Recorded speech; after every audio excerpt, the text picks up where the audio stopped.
Assalamualaikum warahmatullahi wabarakatuh. Perkenalkan, nama saya Muhammad Saleh Almin Syahid dari kelas A2.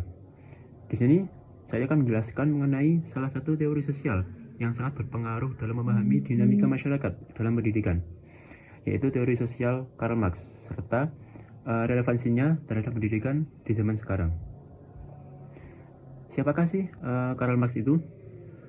Karl Marx merupakan seorang filsuf, ekonom, dan sosiolog asal Jerman yang hidup pada abad ke-19.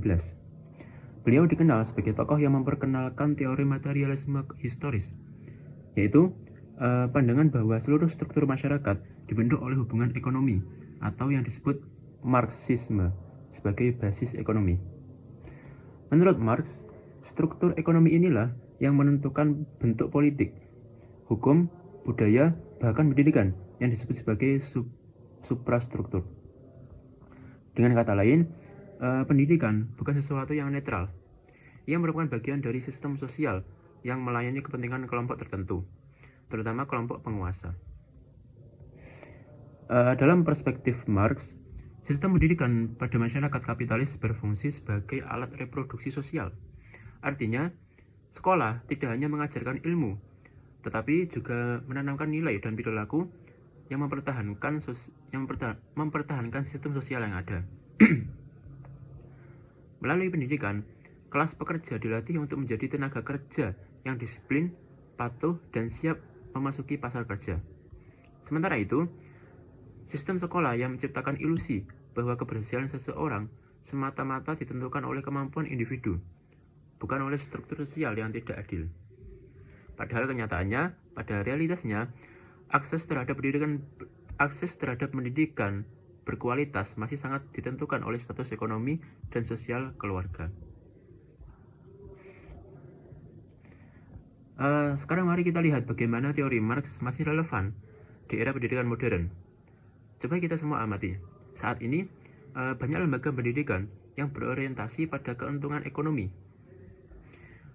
Biaya kuliah yang semakin mahal menjadikan pendidikan seperti komoditas yang dikomersialisasikan, bukan hak sosial. Akibatnya, hanya mereka yang memiliki sumber daya dan finansial yang tinggi yang dapat menikmati pendidikan berkualitas tinggi. Selain itu, kurikulum pendidikan juga semakin diarahkan pada kebutuhan pasar kerja.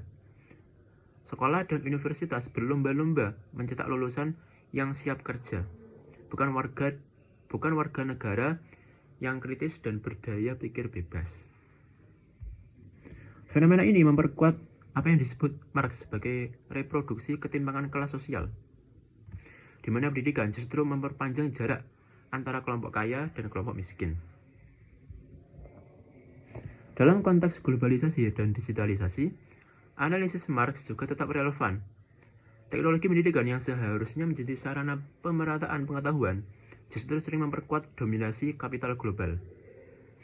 Platform pendidikan digital besar, misalnya, dikuasai oleh korporasi yang berorientasi pada profit.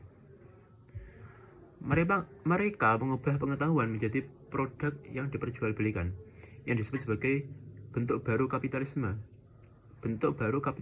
digital dalam pendidikan. Namun, tidak semua Marx bersifat